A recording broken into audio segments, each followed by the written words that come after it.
I saw Mike impact not only just Dallas, but I think not only just this community, but all of Dallas was he didn't just reach out to the kids that he had tangible time with, the kids that were just the ones he coached.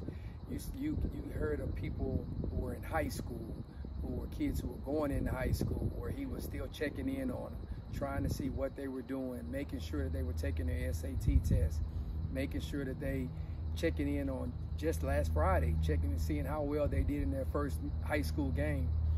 And then my other way of seeing Mike is remembering his smile back in January when his son, Michael Hickmon Jr., won the CCE Top Prospect overall MVP, and how proud he was of his son. And it just really makes you, as any father, it's an envious moment, but at the same time, it's a proud moment, because I think every father wants that moment of being able to be happy that your son has won such a prestigious award, but then also being able to see the fruits of your labor all the time he spent with his son. You could tell by how advanced his son is in football, and as a young man, that Mike was impacting his life on a day-to-day basis, just not on the field, but turning this kid from a young man, trying to turn him into a grown man.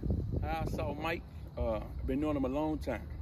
We Little League teammates. He went to a different high school than I did, but we always kept in touch. Went to a different college than I did. Always checked on me, everything, right?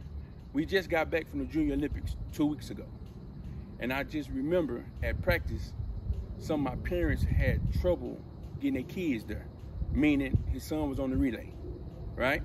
But Mike made sure that all the kids got there, talked to the parents, you know, and they got to the Junior Olympics. They got second in the relay.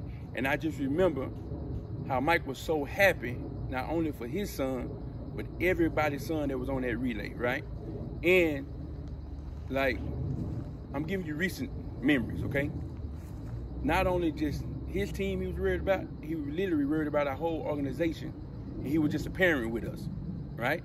He was one of the ones calming everything down normally, talking to the coaches, telling us how we can get better, right? And in my eyes, his son was always with him, right? Meaning that we need a lot more fathers like that.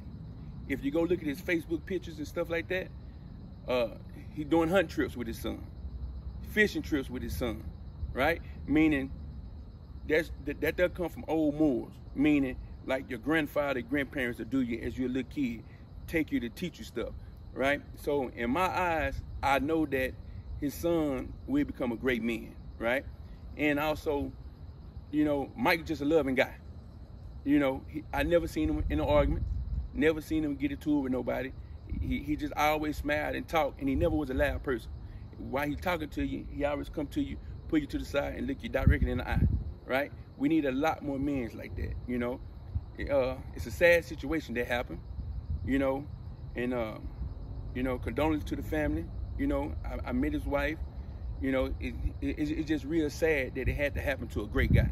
You know, I know things happen in life, you know, and I just hope this is a learning lesson for everybody in the youth community, you know, and I'm just sorry and sad it happened. I'm gonna miss him. You know, it's very sad that it had to happen.